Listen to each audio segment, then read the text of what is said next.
चलिए दोस्तों, अब हम बात करते हैं कि वो कौन कौन सी बुरी आदतें हैं जो हमारे यूथ को बर्बाद कर रही है। आदत नंबर 1, दारू। दोस्तों, हमारा सोसाइटी इस बात से परिचित है कि हमारे यूथ कुछ ज़्यादा ही दारू पीते हैं। हर ओकेज़न में ये दारू तलाशते हैं। बस्ती में जब कोई फंक्शन होता है तो उसमें भी ये दारू की तलाश करते हैं। कम्युनिटी फंक्शंस में मैं बात कर रहा हूँ, कम्युनिटी फंक्शंस में चाहे आप निपुआपी हो, मिदा हो, चाहे पिकनिक हो, किसी भी तरह का सेलिब्रेशन हो, यूथ दारू हमेशा तलाश करता है। और हमारे सोसाइटी क्योंकि ये काम करते हैं, इनका डिमांड पूरा करने के लिए दारू पिलाते भी हैं। लेकिन हमें दोबारा सोचना होगा दोस्तों, हम जितना ज़्यादा दारू अपने यूथ को पिला रहे हैं वो आगे जाके भयंकर एडिक्शन बनता है दोस्तों। उस नशे से मुक्ति पाना इन यूथ के लिए बहुत तकलीफ हो जाएगा। इसलिए भले ही हमारे यूथ को तकलीफ हो, भले ही वो गुस्सा हो जाए, हमें इन्हें इतना दारू नहीं पिलाना चाहिए। दोस्तों, ये साल 2024 ख़त्म होने वाला है और कई यूथ 31st की तैयारी कर रहे हैं। दोस्तों, ऐसे कई सारे यूथ होंगे जिन्होंने 31st का प्लान भी बनाया है अपने दोस्तों के साथ, और परिवार ने एक तारीख का पिकनिक भी रखा है। तो यहाँ सोचने वाली बात यह है कि यूथ 31st ज़्यादा पसंद करते हैं। क्यों?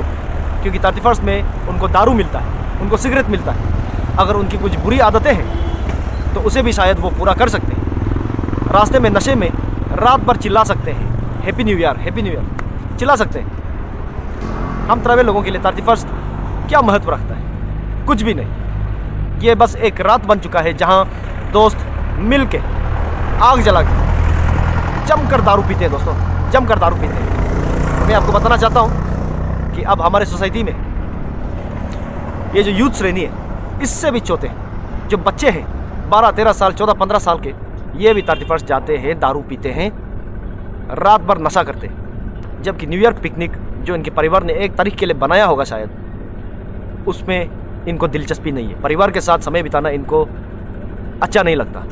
इनको क्या अच्छा लगता है? दोस्तों के साथ नशा करना अच्छा लगता है। तो ये बहुत सोचने वाली बात है दोस्तों कि हमारे युवा गलत चीज़ें ज़्यादा चुनते हैं, गलत संगति ज़्यादा चुनते हैं। हर इंसान का सबसे पहला कर्तव्य है कि वो उसकी परिवार की देखभाल करे। लेकिन अब दोस्त परिवार से ज़्यादा महत्व रखने लगे हैं। दोस्तों के साथ मस्ती करते हैं ये यूथ, घर आके परिवार वालों को परेशान करते हैं। ऐसे बहुत कम यूथ होंगे जो 1 तारीख में परिवार के साथ पिकनिक जाते हैं। आपको पिकनिक में इतना दारू पीने को नहीं मिलेगा। आप खुल के सिगरेट नहीं पी सकते, आप गर्लफ्रेंड को नहीं ला सकते, क्योंकि वरना परिवार वाले आपसे पूछेंगे कि आपकी कमाई कितनी है कि आप दूसरों की बेटी को यहाँ लेके आ रहे हो। इस तरह का सवाल आपके ऊपर खड़ा हो जाता है। इसलिए पिकनिक ये लोग जाना पसंद नहीं करते। दोस्तों, हमारे यूथ दारू के नशे में इतने धुत हो चुके हैं कि ये हर जगह दारू ही तलाश करते हैं। इलेक्शंस के दौरान ये लोग जमकर दारू पीते हैं। कोई भी सुंदर जगह हो, जीरो में या कहीं और, दारू के बिना इनका मन नहीं लगता। कोई भी रिजॉर्ट हो, कोई भी बार हो, इन लोगों का मन करता है कि ऐसे जगह में जाके दारू पिए, दोस्तों के साथ दारू पिए, एग्ज़ाम से पहले दारू पिए। दोस्तों, अरुणाचल ऐसे युवा पीढ़ी से भरा पड़ा है जो दारू के नशे में बुद्धिभ्रष्ट हो चुके हैं। इन्हें सही गलत का कुछ अंदाज़ा नहीं है अभी। इनको अब ये लगने लगा है कि परिवार वाले इनका दुश्मन है और जो इन्हें दारू पिलाते हैं वो उनका दोस्त है। जो इनकी भलाई चाहते हैं वो उनके दुश्मन, और जो इन्हें बर्बाद कर रहे हैं वो उनका दोस्त। वो बोरिंग सा इंसान जो घर में रहता है, आपको आंखें ताड़ ताड़ के देखता है, जिसका नाम है पिताजी, वो इंसान चाहता है कि आप दारू ना पियो। वो इंसान चाहता है कि आप ज़िंदगी में आगे बढ़ो। लेकिन जो दोस्त आपको दारू पिला रहे हैं, ये लोग ऐसी कामना आपसे नहीं रखते। आप दारू पी के मर भी गए तो आपके अंतिम संस्कार में ये लोग एक आंसू नहीं बहाएंगे, जैसे अक्सर होता है कम्युनिटी फ्यूनरल्स में। जो आपसे सच में प्यार करते हैं बस वही आंसू बहाते हैं। जो आपके मित्रगण हैं वो दूर खड़े होके चुटकुले सुनाते हैं, हंसते हैं, मजाक करते हैं। ये मजाक करते हैं कि अब आफ्टर लाइफ में मेरे दोस्त को दारू पीने का मौका मिले। लेकिन मैं आपको बताना चाहता हूँ कि ये जो दोस्त हैं आपके, जो आपको हर बार दारू पिला रहे हैं, ये आपके दुश्मन हैं, ये आपको इनडायरेक्ट मर्डर कर रहे हैं। और गलती से आपके दोस्त कोई पैसा वाला हो, आपको रोज़ दारू पिलाता हो, तो आपको ये कहीं ना कहीं मर्द होने के नाते ये एहसास होने लगेगा कि मुझे भी उनको पिलाना चाहिए। तो जब आपके पास कुछ पैसे आते हैं, शायद पॉकेट मनी हो या परिवार की तरफ से आते हैं, तो आप मजबूरन इनको भी दारू आपको पिलाना पड़ता है। इस जाल में कई सारे यूथ फंस चुके हैं दोस्तों। हमारे यूथ को यहाँ अपने एम्बिशन के लिए ना सही, अपने गोल्स के लिए ना सही, उनके सपने के लिए ना सही, अब ये चुनना है कि उनको परिवार चाहिए या फिर दोस्त चाहिए। अगर परिवार चाहता है कि आप दारू चोरो, तो आपको चोरना होगा दोस्तों, वरना आप परिवार के काबिल नहीं। आपको परिवार को छोड़ देना चाहिए, अपने आप को अनाथ मानकर परिवार से दूर ही रहना चाहिए, क्योंकि परिवार वाले आपको बर्बाद होते हुए देख के वो दुख में जी रहे हैं। तो दोस्तों, मेरा सुझाव यही है कि आपको अपने परिवार के लिए, अपनी ज़िंदगी के लिए दारू छोड़ना होगा।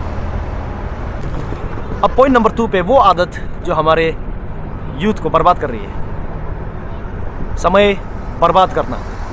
तो इसके अंदर काफ़ी सारे पॉइंट्स आ जाते हैं, जैसे कि हमारे यूथ को गेम खेलना बहुत ज़्यादा पसंद है। वैसे रात दोस्तों सोने के लिए होता है और दिन काम करने के लिए, जागने के लिए, लेकिन अब ये उल्टा हो चुका है।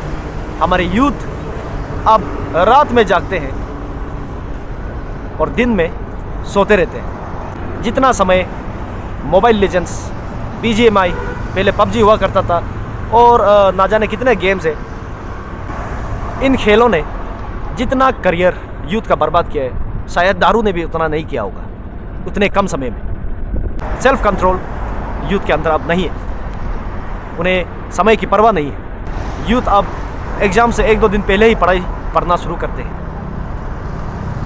क्योंकि ये भी कहीं ना कहीं आपने इंटरनेट मीम्स में देखा होगा कि इंटेलिजेंट लोग 1-2 दिन पढ़ के एग्ज़ाम पास करते हैं। दोस्तों, ये गलत चीज़ें आपको सिखा रहे हैं। ये पूरा एकेडमिक करिकुलम, ये सिलेबस, ये रोज़ क्लास होना, आपको होमवर्क देना, असाइनमेंट देना, ये हमें तैयार कर रहा है ज़िंदगी के लिए दोस्तों, कि अनुशासन बहुत ज़्यादा ज़रूरी है। आप समय पे काम करें, समय पे उठें, समय पे खाएं, रूटीन मेंटेन करें, ज़िंदगी में बहुत आगे बढ़ोगे। इस तरह की चीज़ हमारे स्कूल, हमारे एजुकेशन सिस्टम हमें सिखा रहा है, लेकिन हमें लगता है कि एजुकेशन सिस्टम का जो रूटीन है, ये हमें परेशान करने के लिए, ऐसा लगने लगा है। दोस्तों, हॉस्टल्स में जो बच्चे पढ़ते हैं, उनके लिए एक रूटीन होता है, उनके लिए नियमित समय होता है, टीवी टाइम का, खेल का, सोने का, पढ़ाई का, खाने का, पीने का और नहाने का, हर चीज़ के लिए नियमित समय होता है। लेकिन जो बच्चे डे स्कॉलर्स होते हैं, उनको अगर परिवार अनुशासन ना सिखाए, तो ये बच्चे कभी ये सीख नहीं पाएंगे कि समय कितना ज़रूरी होता है, समय पे काम करना कितना ज़रूरी होता है। इन्हें सेल्फ कंट्रोल अगर परिवार वाले नहीं सिखाते, तो आगे जाके इनके लिए बहुत बड़ा दिक्कत सामने आ सकता है। वो दिक्कत कैसी कि इनके अंदर समय की कदर नहीं होगी, अनुशासन इनके अंदर लाना बहुत ज़्यादा मुश्किल हो जाएगा। अक्सर हम ये देखते हैं कि छोटे छोटे बच्चों को माता पिता संभाल कर थक चुके हैं, इसलिए ताकि वो ना रोए उन्हें मोबाइल दे देते हैं, टीवी के आगे बिता देते हैं, और ये बच्चे घंटों टीवी देखते हैं, मोबाइल गेम्स खेलते हैं, कार्टून देखते हैं। हम क्या सिखा रहे हैं दोस्तों आज से सोसाइटी अपने बच्चों को? अगर आपको बच्चे पालने में इतनी दिक्कत हो रही थी, तो आपने बच्चा पैदा क्यों किया? ये सवाल मैं आप सबसे पूछना चाहता हूँ। अगर आप अपने बच्चे को कम उम्र में मार्गदर्शन सही तरीके से नहीं करते, तो बड़े होकर ये बच्चे आपके परेशानी बन जाएंगे। चलिए दोस्तों, ये तो बच्चे हैं, हम यूथ के बारे में बात कर रहे हैं। कई सारे यूथ को ऐसा लगता होगा कि हमारे तसो हिंदा सर, दनी गांबो, जो हमारे रोबिन हिबू और तगे तकी, हागे आपा, ये कितने बड़े लोग हैं, कितने पैसे हैं इनके पास। मैं आपको बताना चाहता हूँ कि मुझे इनका दम नहीं दिखता। मैं जब इनको देखता हूँ तो ये एहसास होता है कि इन लोगों ने मेहनत किया है, सही समय पे सही कदम उठाया है, इसलिए आज ये जहाँ है उसकी बदौलत है, मेहनत की बदौलत है, समय की कद्र करने की वजह से ये वहाँ पहुँचे हैं। अगर इनके अंदर अनुशासन नहीं होता if they never see the right opportunity at the right moment, there will be no Tasohinda, there will be no Hage Apa, there will be no Take Taki, and there will definitely be no Guru Hasang और लगन तचा और बमी तनी। तो मैं youth को ये बताना चाहता हूँ कि हमें ये तुक्के फिल्म स्टार्स को फॉलो करने की ज़रूरत नहीं है। आइडल्स हमारे यहाँ भी काफ़ी सारे हैं जो ये हमें सिखा सकते हैं। उनके ऊपर कोई बायोग्राफी नहीं बनाए, बायोपिक नहीं बनाए उनके ऊपर, लेकिन ये लोग हमें इनडायरेक्ट तरीके से बताते हैं कि आज मेरे पास बहुत कुछ है, मेरे पास गाड़ी है, बंगला है, मैं अपने परिवार वालों को देखता हूँ। क्यों? क्योंकि मैंने मेहनत किया है और आप भी मेहनत कीजिए। इस तरह की चीज़ें हमारे यूथ जो सक्सेसफुल लोग हैं हमारे सोसाइटी में उनसे नहीं सीखते दोस्तों। और ज़रूरी नहीं है कि आपके पास पैसा हो, ऐसे भी कई सारे हस्तियाँ हैं हमारे सोसाइटी में, जैसे कि लगन तच्चा, जैसे कि बमिन तनी, जैसे कि तरो चातू, जिन्होंने काम ईमानदारी से किया है और आज पूरा अपतनी समाज छोड़िए, पूरा अरुणाचल उनकी इज्जत करता है। समय की कद्र करना आपको सीखना होगा दोस्तों। अब दोस्तों यूथ में ख़राब आदत नंबर 3, हमारे यूथ संस्कार भूल चुके हैं। इन्हें लगता है कि जो पॉप कल्चर है, जो वेस्टर्नाइजेशन से जो इन्होंने जो भी सीखा है वो कूल है। और हमारे इंडिजिनस बिलीव से, मैं फेथ को नहीं बोल रहा हूँ यहाँ, हमारे बिलीव से, हमारे जो मैनरिज्म से, हमारी जो सोच है, तो पैटर्न है, मानसिकता है, उस पर ये लोग इतना ध्यान नहीं देते। दोस्तों हमारे यूथ आज ज़रा सा स्ट्रेस बर्दाश्त नहीं कर सकते, ज़रा सा दुख इनको सहन नहीं होता। गर्लफ्रेंड से, बॉयफ्रेंड से ब्रेकअप करने के बाद ये लोग डिप्रेशन में चले जाते हैं। ये चीज़ हमने बाहर से ही सीखा है। हमारे सोसाइटी में गर्लफ्रेंड बॉयफ्रेंड नहीं होता दोस्तों, सीधा आपको मकबो, अगर आप किसी को लेते हो तो परिवार वालों को पता चलना चाहिए। टाइम पास सिस्टम नहीं होता दोस्तों हमारे यहाँ। और जब टाइम पास सही हो, मजाक का रिलेशनशिप सही हो, तो सब सही है। आप यूट्यूब, फेसबुक, हर जगह आप फ़ोटो अपलोड करोगे, लेकिन जब चीज़ें सही नहीं हो, आपका ब्रेकअप हुआ, आपको डंप किया, चीट हुआ आपके साथ, डिप्रेशन में आप चले जाते हो, ब्लेड पकड़ना शुरू करते हो, रस्सी ढूंढने लगते हो। दोस्तों मानसिक तौर पे मैं बता रहा हूँ, आज के यूथ बहुत ज़्यादा कमज़ोर हो चुका है। दोस्तों जो फैमिली वैल्यूज़ होते हैं, जो चीज़ें आपको अपने पिता से सीखने को मिलता है, जो चीज़ें आपको अपनी माँ से सीखने को मिलता है, परिवारजनों से सीखने को मिलता है, ये हमें बताता है कि ज़िंदगी में सिर्फ आराम नहीं होता दोस्तों, ज़िंदगी में सिर्फ सुख नहीं होता। आज सुख है तो कल दुख है। ये लोग ये आपको बताते रहेंगे। और शायद ही ऐसा कोई परिवार होगा जो अपने बच्चों को नहीं बताते होंगे कि मेहनत कितना ज़रूरी होता है। तो आज के हमारे यूथ फैमिली वैल्यूज़ भूल रहे हैं। जब कोई रिश्तेदार घर में घूमने आते हैं तो इन्हें इनका एडवाइस पसंद नहीं है। ये कमरे में लोग रहते हैं, बाहर नहीं आते, ये कम्युनिटी गैदरिंग्स में जाना नहीं चाहते, बड़ों की बातें बिल्कुल सुनना नहीं चाहते ये लोग। और उस वजह से जो मॉरल लेसन्स हमें मिलता था वो अब मिलना बंद हो चुका है। इन यूथ ने खुद का अपना दरवाज़ा बंद किया है। इनको बस थ्योरेटिकल नॉलेज और एकेडमिक्स की परवाह है, लेकिन जो मानसिक तौर पे इनका डेवलपमेंट होना ज़रूरी है वो रास्ते ये खुद बंद कर रहे हैं। तो उस हिसाब से मैं आपको बता रहा हूँ कि जो हमारे कल्चरल वैल्यू से, बिलीफ से, ये हमें ताकत देता है। आगे जाके जो भी चुनौती आपके पास आएगी आप बर्दाश्त कर सकते, लेकिन ये सब चीज़ें हम भूल रहे हैं। हमें लगता है कि हम वेस्टर्नाइजेशन के प्रोडक्ट अब बन चुके हैं, लेकिन वेस्टर्नाइजेशन के प्रोडक्ट नहीं है दोस्तों। भले ही हम उनके कपड़े पहनते हो, उनका टेक्नोलॉजी इस्तेमाल करते हो, लेकिन हमारा खून ट्राइबल है दोस्तों। मेहनत के बिना हम जी नहीं सकते। सदियों से हम तकलीफ सहते हुए आ रहे हैं, तकलीफ से जीत पाके हम आज यहाँ तक पहुँचे। तो इस बात का हमारे यूथ को एहसास होना चाहिए। दोस्तों पॉइंट नंबर 4 जो हमारे यूथ को बर्बाद कर रही है, और इसमें आता है हम सब लोग, सोसाइटी। हमारा सोसाइटी अब बच्चों को दारू पिला रहे हैं। हमारा सोसाइटी यूथ को सही मार्गदर्शन नहीं दे पा रहे। हमारा सोसाइटी हर फंक्शन में इन बच्चों को दारू पिलाने की फिराक में रहते हैं ताकि ये और काम करे, ये मस्ती में रहे।